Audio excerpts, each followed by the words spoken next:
Bienvenue dans cette vidéo de méthode du cours sur les fonctions affines à destination des secondes. Nous allons voir ici comment déterminer l'expression d'une fonction affine à partir de cette fois-ci ces deux points. Alors, nous commencerons par voir certaines formules un petit peu magiques de façon à trouver l'expression avec n'importe quel point, puis on fera un petit exemple. Alors, considérons deux points. Alors, le point A d'habitude, ses coordonnées c'est xa et ya.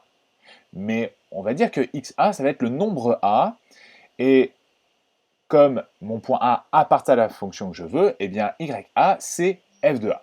De la même manière, donc le point B, ses coordonnées sont b et f de b. Je veux que ma fonction affine, sa formule ressemble à f de x égale mx plus p. Alors, le coefficient directeur, c'est une petite formule qu'on a déjà utilisée dans les vidéos, c'est f de b moins f de a sur b moins a.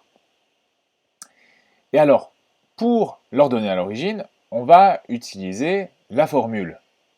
C'est-à-dire que f de a égale ma plus p.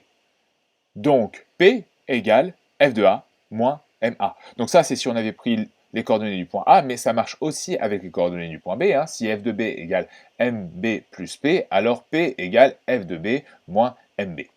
Alors ça, c'est plein de formules, ça peut être un petit peu lourd à lire, donc on va faire avec un exemple. Considérons deux points. Le point A de coordonnées 3, moins 7 et le point B de coordonnées 5, 13. Je rappelle, ma formule doit ressembler à ceci, f de x égale mx plus p. Donc je commence, comme on l'a dit, par trouver le coefficient directeur avec la formule f de b moins f de a sur b moins a. Je remplace ici par, en numérateur, la différence entre les ordonnées, et en dénominateur, la différence entre les abscisses. J'ai donc 13 moins 7 et 5 moins 3, ce qui me fait 20 demi, ce qui est égal à 10.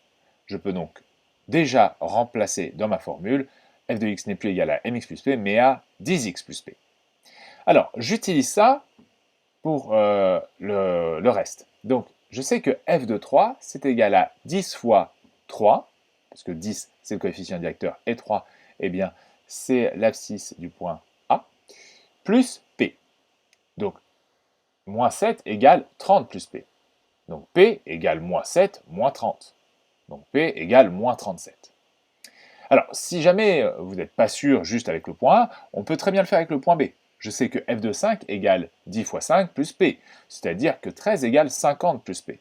Et donc P égale 13 moins 50, donc P égale moins 37, ça tombe bien. C'est exactement la même chose qu'avant. Donc f de x n'est plus égal à 10x plus P, mais est égal à 10x moins 37. Voilà. Si vous avez des questions, n'hésitez pas à les poser en commentaire.